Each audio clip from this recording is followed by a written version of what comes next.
We're just going to start right into questions, Molly said, if that works for you guys.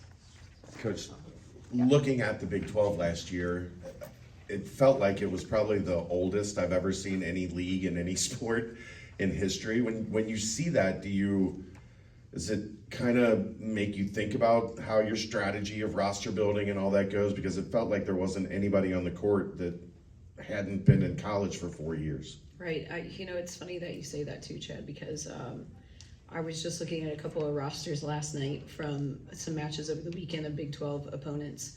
And there's a lot of senior heavy teams again this year. And the portal plays a lot into that, pulling some people off the transfer portal. And even teams, like one specific team had a lot of younger players that they had played some portal kids last year. So now those younger players are up into their junior and senior year now too. So it is some strategy. We got some experience off the transfer portal ourselves, I think, where that helps. Obviously, as a coach, the one thing we absolutely cannot teach, and it's so difficult, is experience. Until you're out there feeling it, seeing it, going through all those emotions at this level and at the Big 12 level, it's really difficult. So I think on the flip side of that, we do have some younger players that have gotten some players now that are older that have gotten a lot of experience when they're younger. But it's certainly even a battle to encourage them to every point you're learning and you're staying in the match. And with that experience, you have to play really good volleyball over a long period of time, because there's no older players that are going to give you a break or miss a serve at a critical time. When you have a senior or a fifth year, they're in it. So it's really training our team in practice to be able to play good volleyball over a long period of time. Was that surprising to you how old the league was as you went through it last year? Not only since the portal stuff. And it ebbs and flows, just throughout my career, things like that. The years are different. Then there'll be a year where everybody seems like they're super young. I think at this level, when you're at the level of Big 12 and everyone is older, it's pretty tough. Because it's good volleyball. So you're talking about the best, oldest players in the country. It's a double whammy. Your tribute to 10 coming up. Yeah. I know Doug from even when you played here, so Yes. I remember all that. Each year, how is that telling the new kids about who she was and is and what this game's about? It's both easy and difficult. So I, of course, never knew Stephanie, but just getting to know, have known Doug from being here in the department as well, and then have gotten to know her family over the years. And so talking about it always brings such emotion to me with the team. I tear up and I cry every year in front of them when we talk about it, and her and I, our paths have never crossed. But it's also so awesome because when we started this, the outpouring and the outreach from our alumni, like I feel, even though our paths have never crossed, like I know her. So I really like to read the emails from her teammates and her players from the past that have reached out to me. And as a team, we'll go over those things and talk about them. And I like to keep her memory alive in a positive way, to share all these fun memories and experiences that they're a part of too. We really try to let them know how much their alumni are a part, and that will be them one day too. So what legacy do you want to leave? Because Stephanie left an unbelievable legacy here, as far as just her love for the department, her love for UC, and obviously a very talented player, and seemed to be that person that was the connector, that could connect anyone and make any situation okay for everyone. So I'd love to tell her story, and this has really been a special event that we've been able to build upon with our team and with our alumni.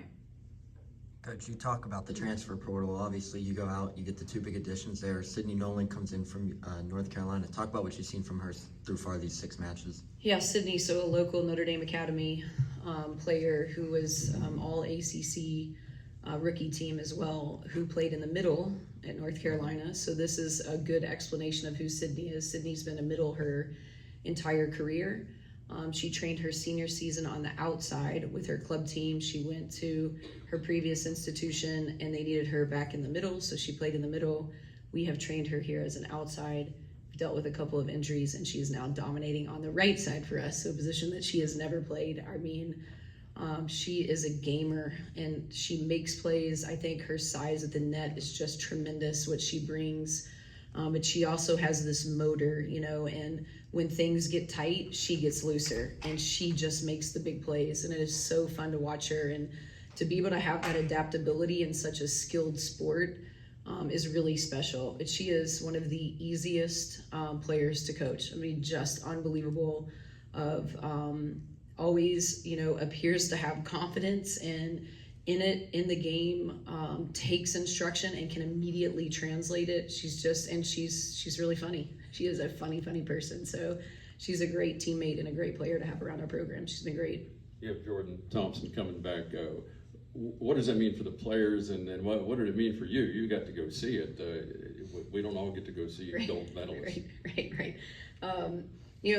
I kind of forget, as we all do with time flies. The other day I thought, oh my gosh, there's no one here that played with Jordan. I mean, none of them know Jordan anymore, which to me it seems like just, a blip in time that she was just here. So I think for them, this is a really big deal. This is a superstar, not a fellow alumni, like I'd mentioned before, that they will be one day as well. So I think the way that Jordan speaks about her time here and what she learned and the value of the department and the resources that she had to help her be successful is a huge impact on our team and on our players, and that they'll be able to be around her and have some time is really special. And trying to describe being in Paris and watching all of that was, it's such a different role than watching her as a Bearcat. You almost feel more like you're there as a family member.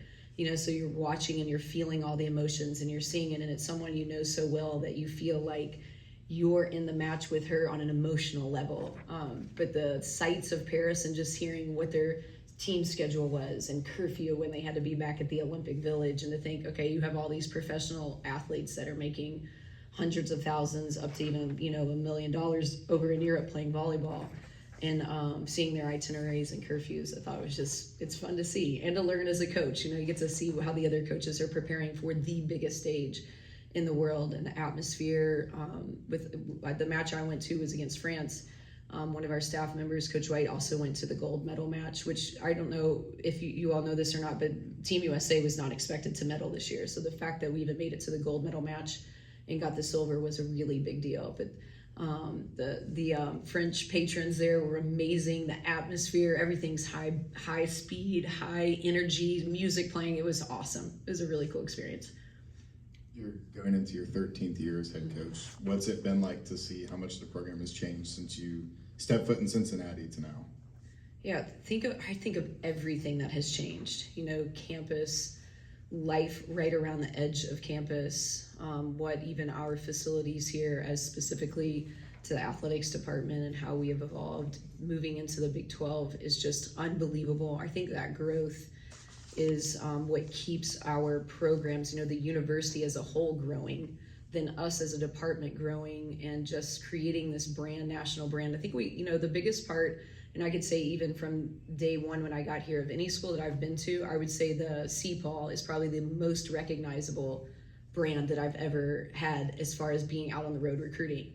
And two of our staff members are from Southern California, and they both talk about having UC gear growing up. Like, hey, I have no idea why, but I had a pair of Bearcat shorts, as a kid. So I think the brand has always been the most recognizable. And now, as we just keep growing and moving into this Big 12, and we're able to attract players like Jordan and put you think about the program being on a national map. Well, any international player that we talk to has Jordan Thompson probably poster in their room, or it's their favorite player. So the global brand that we have too is really just phenomenal.